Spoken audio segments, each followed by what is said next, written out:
Alright guys, welcome to the video today. This one is a very much requested topic that a lot of people have asked me to address in a video, and that is the topic of entering flow states when you're in training and how to enter a flow state. So your training should be addictive and it should feel like it goes by very quickly because you're just having so much fun. Like we've all been sat in an exam, for instance, and it feels like every minute feels like an hour because it's just absolute drudgery and you don't want to be there. As opposed to when you're enjoying yourself, time goes by really quickly. This is how your training should feel, and this is absolutely essential if you wish to improve in any skill. It should be a pulling force, not something you have to constantly push yourself to do. If you don't want to go training, then that means it's not fun for you, and then if it's not fun, you're not going to want to do it much, which is the only way to get to a level of mastery. So if you're in that position, you have to ask yourself, how can I make this more pleasurable for me? Now, the best way I've personally found to do this in my own training sessions is to approach them with as little to no expectations as humanly possible and just kind of feel it out as you go. What I like to do is start super light, listening to some music, and then just start playing around, expressing myself through the movement. I've found on multiple occasions that if I do try and go too hard too soon, like straight away for instance, then it hinders my fluidity and the delivery of my movements for the whole session and causes a kind of subconscious tension within the body. In that way, the muscles get activated too soon and don't get the chance to express their full potential. The great thing that I've found about using this approach is that as I kind of just like go into the session and start moving around, getting really into it, I kind of like instinctively know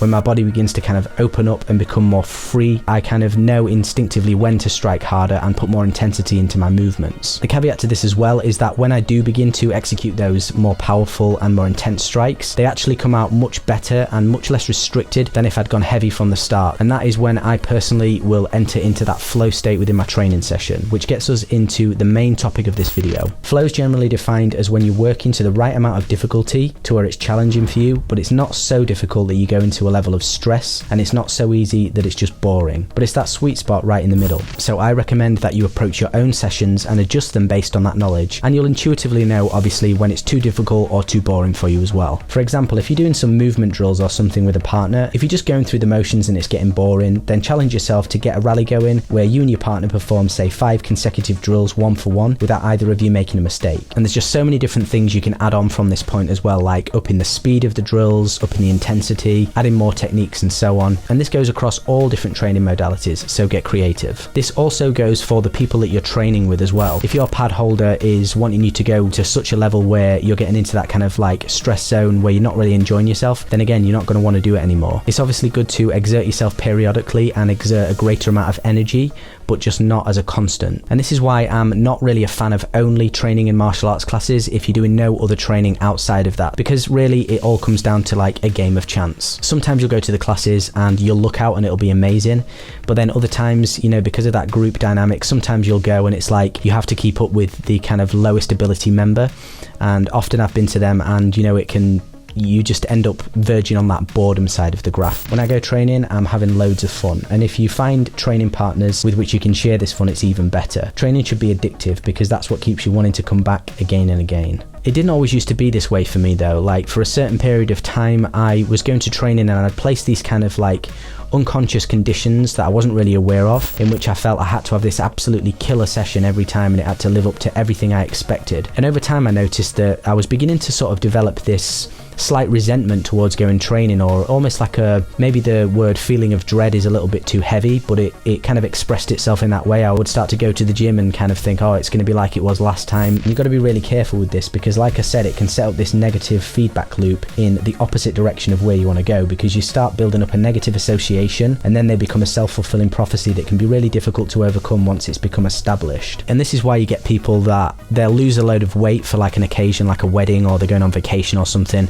but then as soon as that occasion has passed, they basically pile all the pounds back on again. And the reason for this is because their mindset was essentially broken from the start. They weren't enjoying it, and so it wasn't something that they could repeat and keep up consistently. And that's why I think those trainers that just shout at their clients and berate them to do more have no real idea what they're doing, because if the person being trained has to constantly motivate themselves to do it again and again because they don't perceive it as pleasurable, it's not fun for them and they're not going to be able to keep it up as a lifestyle afterwards. You shouldn't need to have somebody shouting at you constantly in order to get yourself to go and train. And when people initially hear this, they may disagree with it and say something like, yeah, but you're not pushing yourself, how are you going to improve? But that's not what I'm saying at all. In fact, far from it. What happens when you take the approach that I'm talking about is your baseline baseline intensity level builds over time until your new normal is now what was once a very difficult workout for you, and you've essentially leveled up. Work until the training you're doing drops out of its regular intensity bracket, and then that's when you should think about changing the intensity. There are certain things that can pull you out of flow, and they can be really subtle, almost to the point where you don't realise they're actually happening. Oftentimes the things that actually keep us in flow appear to be counterintuitive, so knowing about the things that pull you out is incredibly beneficial. And most of these things exist on a polarity scale rather than in duality. So for instance, focus versus distraction. They may express themselves as individual opposites, but really they exist on different poles of the same scale, where there are almost infinite different expressions of each. For example, being mildly distracted or semi-focused, or even totally forgetting your objective altogether. The reason I mention this is that the actions that knock you out of flow, such as trying too hard for instance, tend to also be the opposite of the actions that get you there in the first place. With that being said, I think it's vital to speak about relaxation. For me personally, relaxation is one of the major keys to remaining in that flow state when I'm training. It's natural when we begin to add a greater degree of intensity into our movements to become somewhat excited, and when this happens we can subconsciously begin to tense up more as those muscles become activated. I've learnt though, the more this happens, the worse my movements tend to become, and that's where frustration begins. At this time you're beginning to slip out of that flow state. It causes you to feel more tired because you're overexpending energy, and then this results in your movements becoming worse. That creates frustration, which is an expression of expectations not being met, so you can quickly see how this becomes a vicious cycle. It's natural when we want to hit harder to recruit greater muscular force, but while muscular force is an essential element of a powerful movement, it needs to be balanced with fluidity and relaxation to avoid becoming stiff and mechanical. So I'd recommend whenever you're training to consciously practice relaxation. The way you do this is by mindfully checking in with yourself while you're moving. If I identify that I'm starting to become too tense, I'll consciously relax my body again, and this is something that can happen multiple times during my training. This is especially important during sparring, for instance, where the threat of attack naturally promotes tension in the body as a protection mechanism, but paradoxically this only acts to stifle reactions, which actually makes it more likely for you to get hit. Whenever you train for predominantly skill acquisition like in martial arts, never train just to do specific strength and conditioning. By all means this will improve you, but it's certainly not the most effective method. Muhammad Ali didn't do this, neither do most high-level athletes either. Anything like that should be done as an afterthought or after the sport-specific practice, and not to exhaustive levels either. This might look, for instance, like me training on bags, sparring, etc. Then the conditioning may be some core work at the end or some pull-ups or something like that. The work you do in that conditioning portion should also be done with the aim of stimulating certain muscle groups outside of your activity, but that are also essential to it. In boxing, for instance, the legs are the primary muscles where all of the striking prowess comes from. However, in boxing alone, they really get the kind of stimulation in order to grow. However, with that being said, it certainly doesn't mean doing massive heavy weighted squats with the aim of improving your punching power. For me, bodyweight exercises using the legs work amazingly and have massively contributed to my own speed and mobility. Low impact plyometrics work amazingly for this purpose and don't overly fatigue the muscles. This is a really unique and different way of thinking, because the vast majority of workout plans and exercise regimes are fatigue seeking, and they're not actually building any skill. And the way those workouts work is by exerting as much as possible and working out the body